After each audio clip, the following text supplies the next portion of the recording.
Hello there and welcome to today's video in which I'm talking about 6 things I wish I'd known about perimenopause before I started on this process. And to be honest, there's loads of things I wish I'd known about perimenopause, but these are the 6 that I feel like talking about today.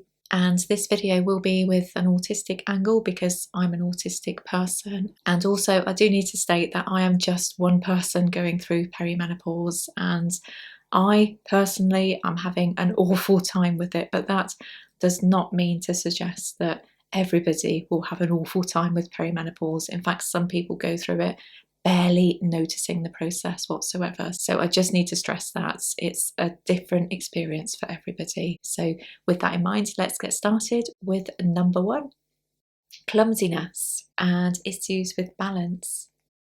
Now then, as an autistic person, I am really clumsy. I've been clumsy my entire life and I've broken, I think, up to around 13 bones. So gives you some kind of evidence there of how clumsy I am. And since hitting perimenopause, this has really escalated because I am forever banging into things and it hurts. But I wanted to talk about a really specific thing that happens these days, and it's all about navigating stairs because it has become really difficult for me. So we know that brain fog is a really common symptom of perimenopause, as it's often talked about in respect of this process. But for me, there's something that happens sometimes when I'm on the stairs, which is more like a short circuit in terms of what's going on in my brain, or rather what's not going on in my brain. And I could be stomping down the stairs quite happily, and all of a sudden I'll think, what on earth am I doing? I'm on the stairs. And I feel like I could really easily fall over. And this can be a really unsettling experience, and it makes me feel really unsafe.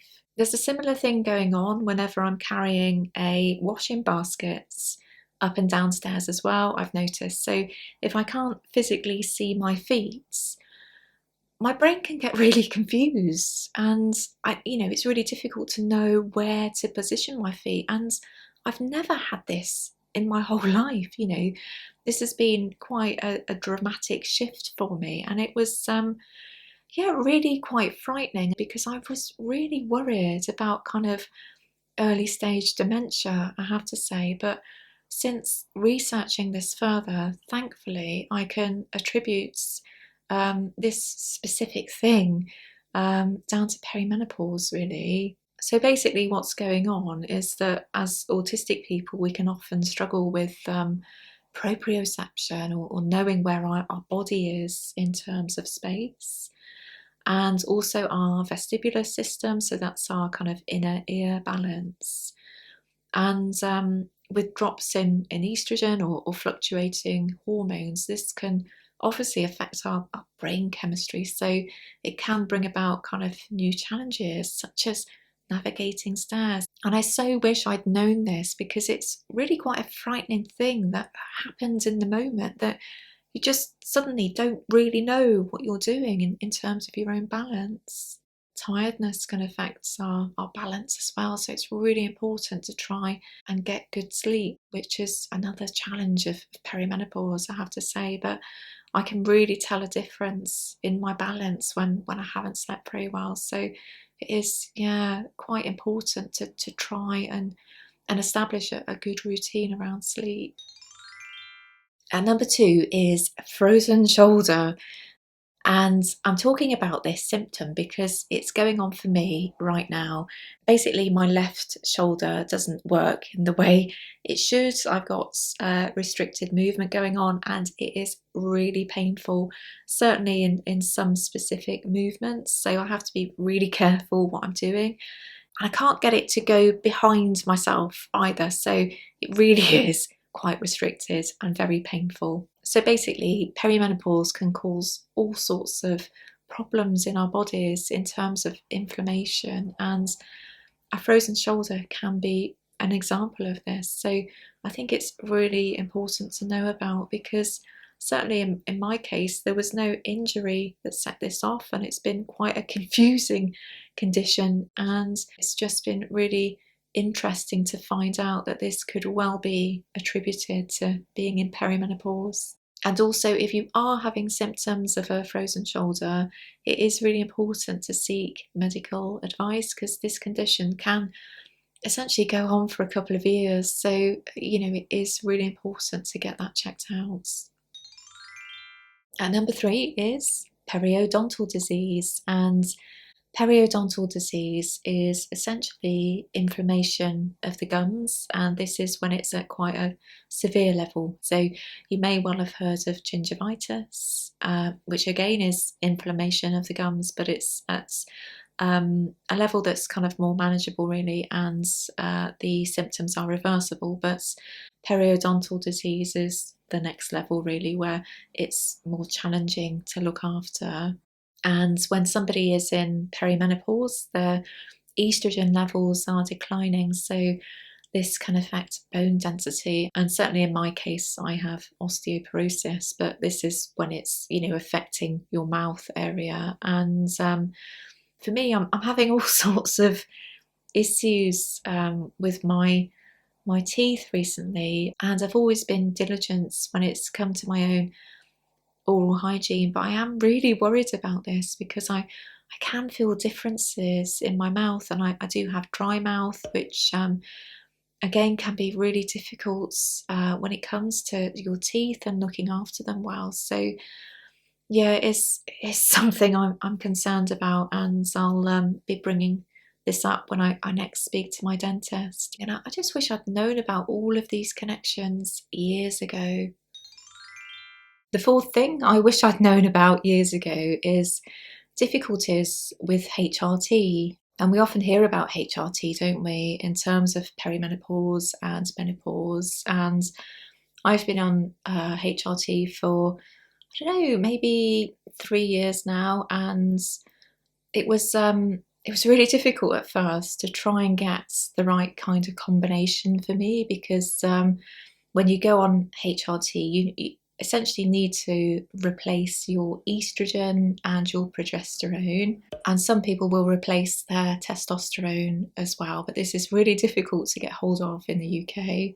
And once I got the right balance, I found HRT actually really useful. It helped me with a number of my symptoms, but the NHS protocol is that once you reach the age of 51, you should try going on to continuous progesterone, and that will in essence stop periods from happening. So this is something that I tried to do a few months ago, and it has made me feel horrendous. So I've essentially been using the same ingredients. So I've been on Sandrina estriadol and Utrogestan for my progesterone, but for whatever reason, my body doesn't seem to like progesterone every day, and I've had some horrendous symptoms as a result of it, and I've still been getting bleeding as well, which is something that you shouldn't be getting. So I've had a conversation with my GP, and I'm going back to sequential HRT, so I'll be taking progesterone for 14 days out of every 28, and I don't doubt that process is going to bring even more side effects around as a result. So it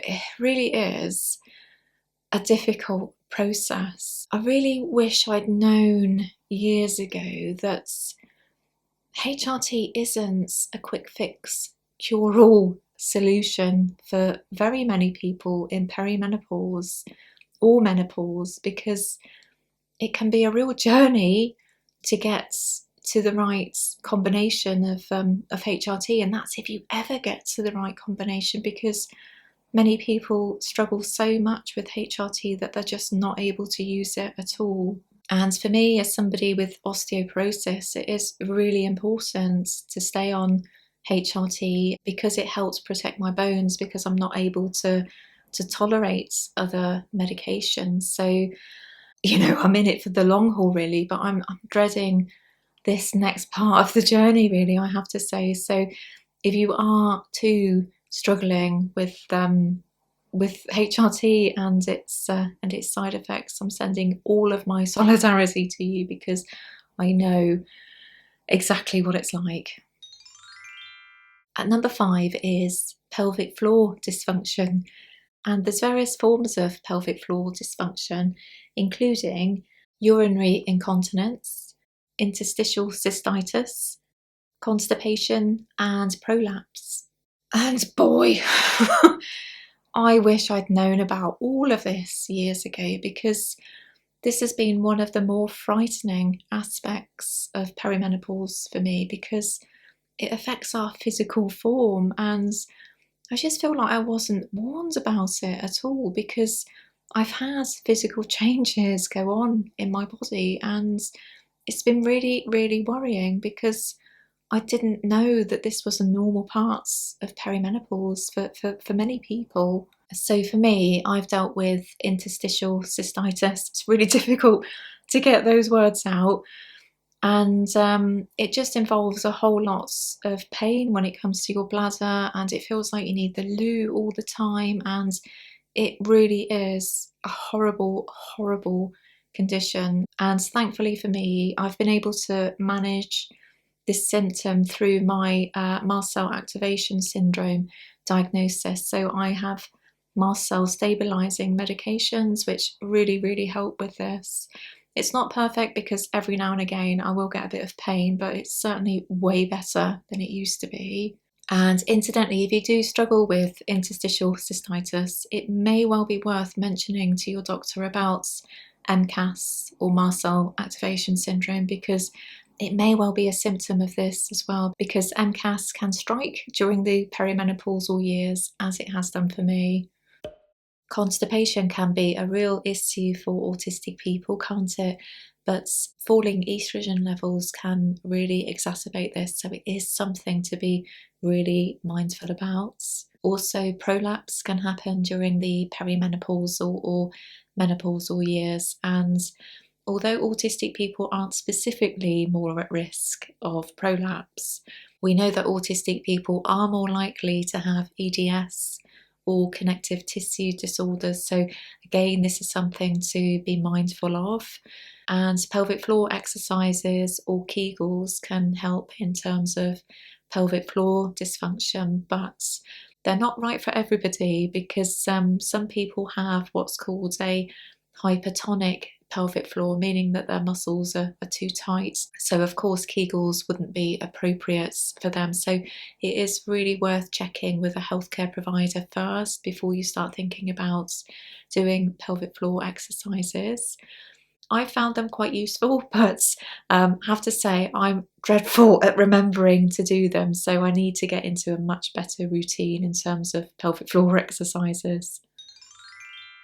And at number 6, perimenopause can make you feel like a different person. And this is the most important thing I wish I was told about perimenopause, because I don't think this aspect of this process is talked about enough, and it can lead to a lot of confusion, it can lead to low mood, and it can lead to depression, because it's almost like we don't recognize ourselves sometimes in this process, because of all that's happening within our bodies, and these hormonal changes inevitably alter our brain chemistry. And I think what's particularly frustrating about this as an autistic person, I spent years of my younger life masking. I was an extremely high masking young autistic adult. And as we know, masking involves taking traits from other people that we like or we find impressive, or copying behaviours and coming up with some amalgam, essentially, of all the cool people that we've ever met in our lives. But in doing that, we're hiding our true selves, aren't we? And it took me until maybe my mid-30s where I kind of was at a stage where I was understanding myself more. I was being kinder to myself, because I knew I'd had a tough life, and I knew I was different to other people, and I really started to acknowledge that. And yeah, I was finally starting to learn who I was or who I am. And I feel like that was only gifted to me for a few years, because when I reached 40, I then started having perimenopausal symptoms, and these kind of snowballed in effect really over the next few years. And it just got to the stage where I at times didn't recognize myself, because I felt like a different person, and I did feel mugged off. I thought I've only just started to feel in some way comfortable with myself, and now I don't even know who I am. I just feel like perimenopause can bring about a whole new identity crisis. And if you've already struggled with your sense of identity, this is really discombobulating. And it's the number one thing I hate about perimenopause. I just wish that I could, I don't know, be more of my 35-year-old self, really, because, yeah, I was just starting to figure it all out. On a slightly more positive note, I know that some people who are post-menopausal, so they've been through the menopause process and beyond, they do start to feel more of a sense of connection, really. So they do feel more like themselves. And I really hope that's something that I've got in the future, because I've always struggled with this kind of disconnect between myself and my body as well. So, you know, I've, yeah, felt really quite disconnected at times. So I'd like to think that everything will come together in the end. And I've, yeah, got my fingers crossed for that, I have to say. And lastly, I'd want to mention the study that was published by Cambridge University this week, which looked at 125,000 women, and they were split into three different groups. So there were premenopausal, postmenopausal who didn't use HRT, and postmenopausal who did use HRT. And rather worryingly, the study found essentially grey matter reductions in key areas in the menopausal brain. And the findings were similar for those who had taken HRT and for those who hadn't. It just seemed to be that those who took HRT, it kind of slowed the process down. However, for me, I just had a couple of observations about this study, and the first was around HRT, because although they mention estrogen and progesterone, there is no actual stipulation as to whether there's any difference essentially in somebody who's taking body identical hormones or those who are taking synthetic versions. And while the findings could well be the same in terms of the end result, we don't know this because it hasn't been specifically stated. And also, there's no mention of testosterone as part of a HRT regime. And certainly here in the UK and through the NHS, if somebody goes on HRT, they're given estrogen and progesterone replacements, and progesterone is for those still with a uterus. But we're not given testosterone, and this is something that we'll need to look into privately if that's something that we want to do in terms of our HRT. But we know that testosterone is really important in terms of cognitive health, so I'd really like to see more research where testosterone is included as parts of the HRT, because for me, if somebody is boosting their estrogen and boosting their progesterone, of course there's going to be some kind of deficit there in terms of their testosterone, because this isn't being boosted. So for me, it kind of makes sense why there would be perhaps an element of cognitive decline there, because we're not being given the testosterone that improves cognitive health. And also, I found it really interesting that although each group reported feeling tired a lot of the time, those who took HRT reported feeling more tired than the other groups. And Of course, again, if you're replacing your estrogen and your progesterone, but not your testosterone, which is the energy producing hormone, then this kind of makes sense why that person would report feeling tired, because their testosterone hasn't been boosted in the same way that the other hormones have been. But what do I know? I'm not a scientist. I am an autistic artist with a YouTube channel, and my thoughts should be taken with a pinch of salt here. But I do think it's really important to try and boost our testosterone levels naturally, because many of us aren't able to have it on HRT, and many of us again aren't able to take HRT whatsoever. So to boost our testosterone naturally, it's all about exercise. Apparently, resistance training is the most effective. Eating well, reducing stress, and getting good sleep, which of course can be a challenge. So those are just my initial thoughts on this study, and again, I am no way a scientist, but I'd love to hear your thoughts on this too. So I think that's going to be it for today, but if you are in perimenopause or you're menopausal, I would love to know what thing you would have loved to have known about the process years ago, because I don't doubt there are very many things out there that we wish we'd known about. So let me know down below. So thank you for watching. Give it a like if you got this far, and I'll see you again soon.